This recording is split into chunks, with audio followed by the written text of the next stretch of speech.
Welcome to Trident Astrology. I'm Janine Kane.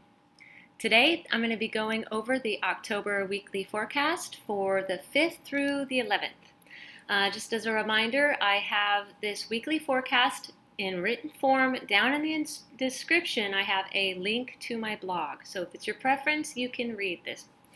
All right, so this week we do not have any planets going retrograde or direct. Just as a reminder, we did have Pluto last week go direct on the 4th, Sunday the 4th.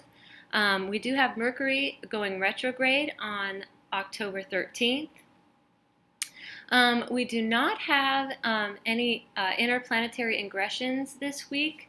We do have the Sun entering into Scorpio on the 22nd, and then at the end of the month, we will have both Mercury and Venus entering into the sign of Libra on October 27th. Last week, we had a full moon in Eris on the 1st. This week, we enter into our quarter moon phase. And we do have a couple interesting and very impactful configurations that I'll be going over this week. We have a yod to Chiron on the 8th when Venus Quincunx Chiron goes exact. And we have a Grand Cardinal Cross, very intense energy that is associated with the Mars Square Pluto going exact on that same day. So let's get into it, shall we? So on October 7th, on Wednesday, at 1:55 p.m. Pacific Standard Time, we have Mercury and Uranus opposition going exact at 9 degrees and 37 minutes.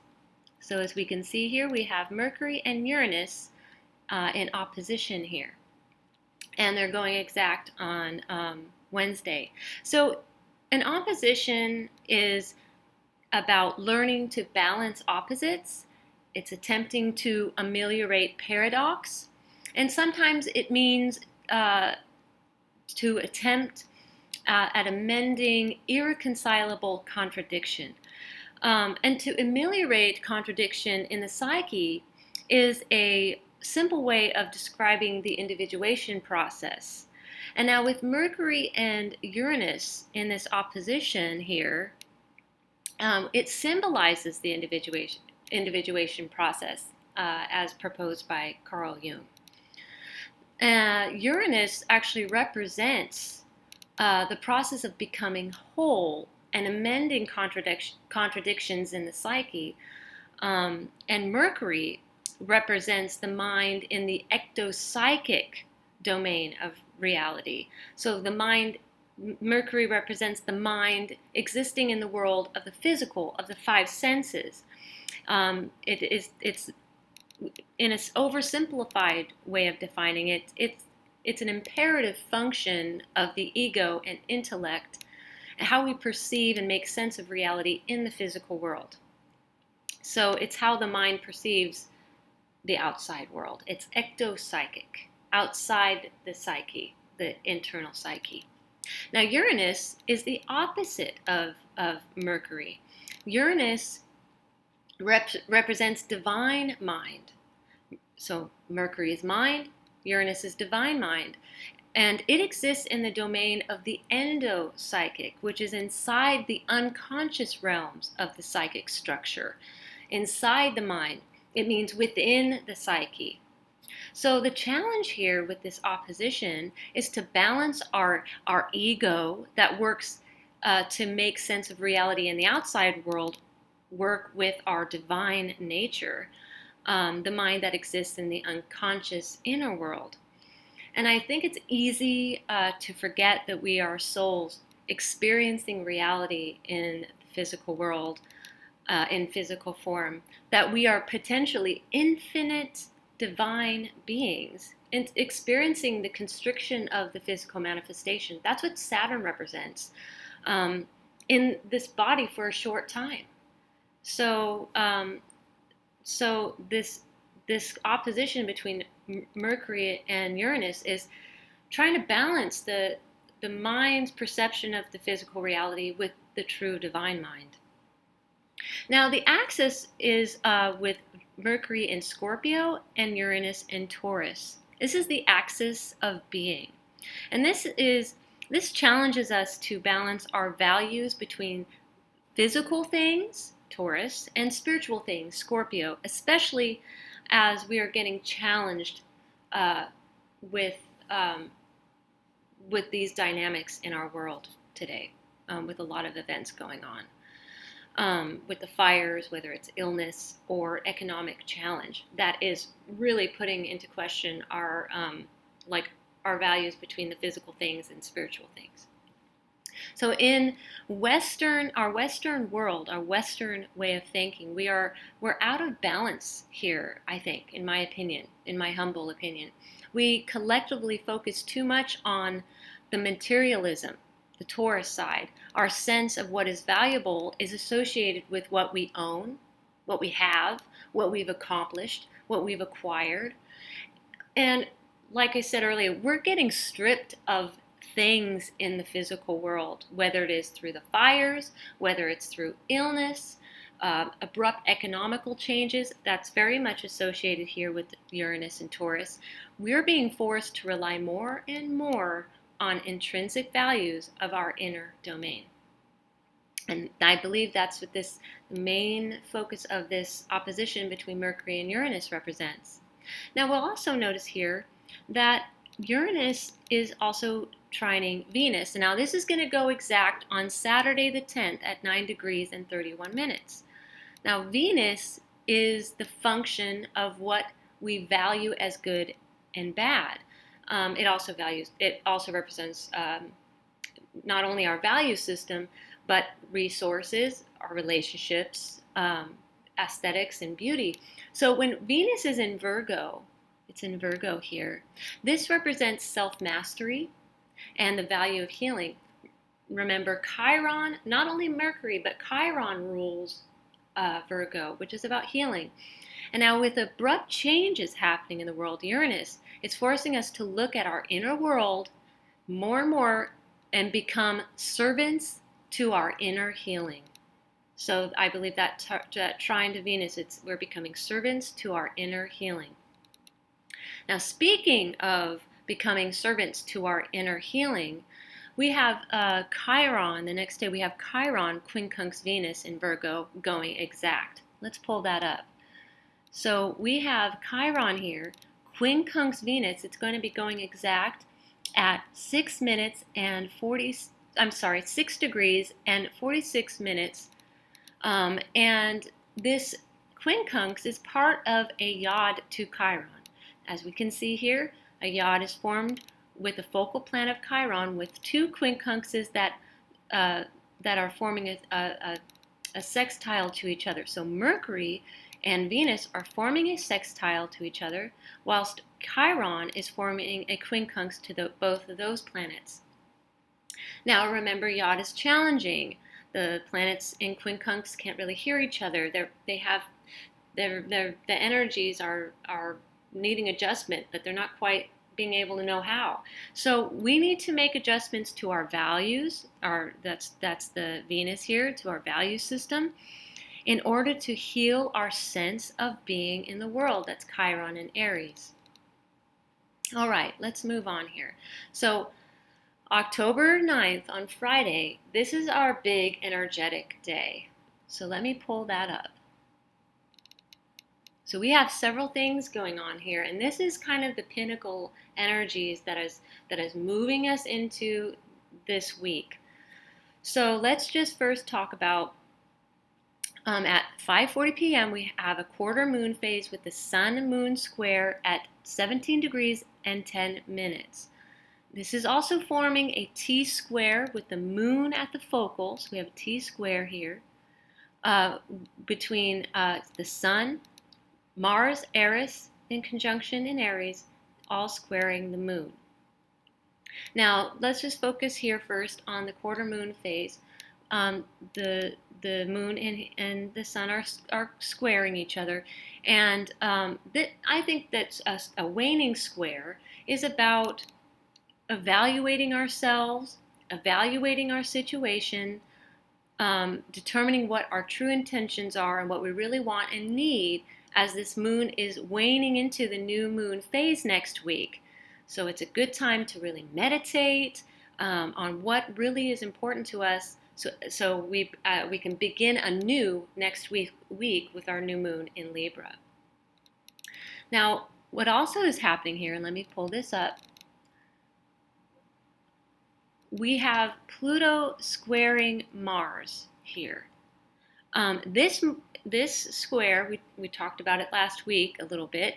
This Mars-Pluto square is exact at 22 degrees and 30 minutes. Now, this is also forming a T-square with the Pluto-Saturn-Jupiter as a focal point in square to Mars and Eris conjunction and square to the Sun. And the Sun and Mars and Eris are all in opposition here.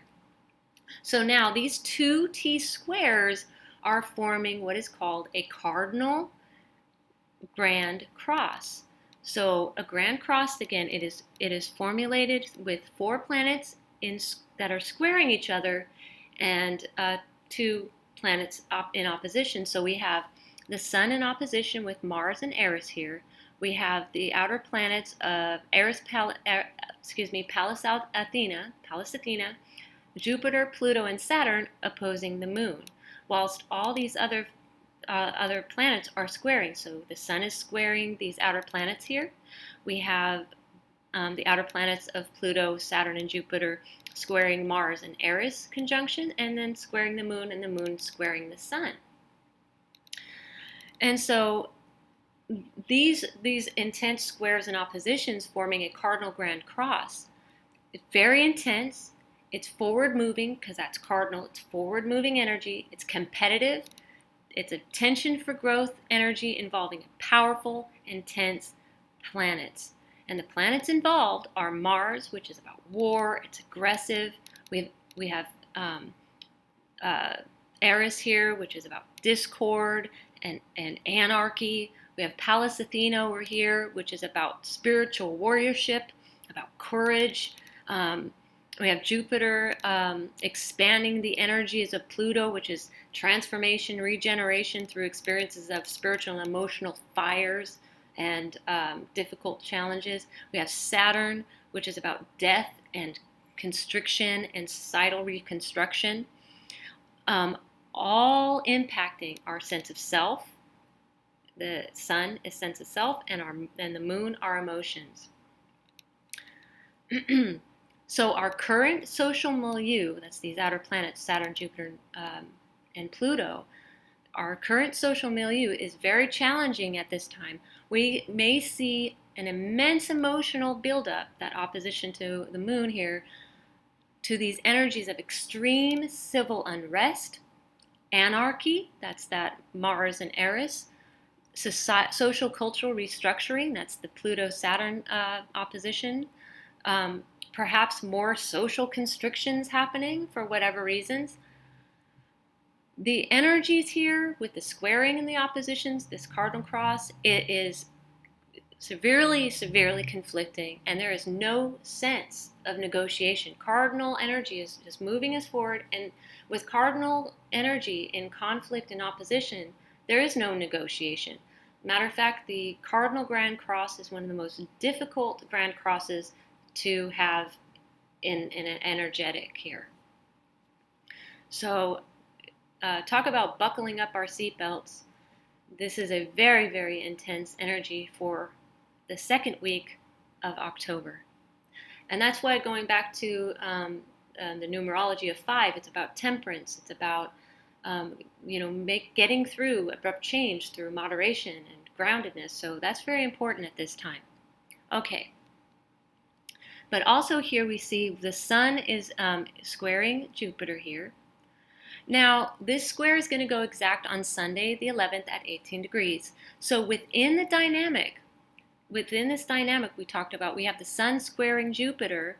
So we tend to, at this time, during the Sun squaring Jupiter, we may have a tendency to take on more commitments than we can actually fulfill. So we might see this play out in the social political milieu, being that Jupiter is connected to it is a social cultural planet, and it's connected to Saturn and Pluto here. So we might see this playing out in the social political milieu, where social figureheads are making promises that they cannot keep. So yeah, very intense week ahead with these configurations.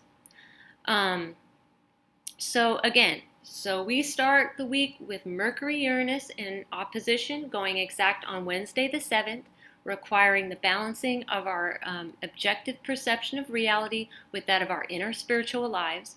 We're challenged to balance our values between what the physical things and our spiritual things, especially our social, political, economic world, especially as our social, political, economic world is changing all around us.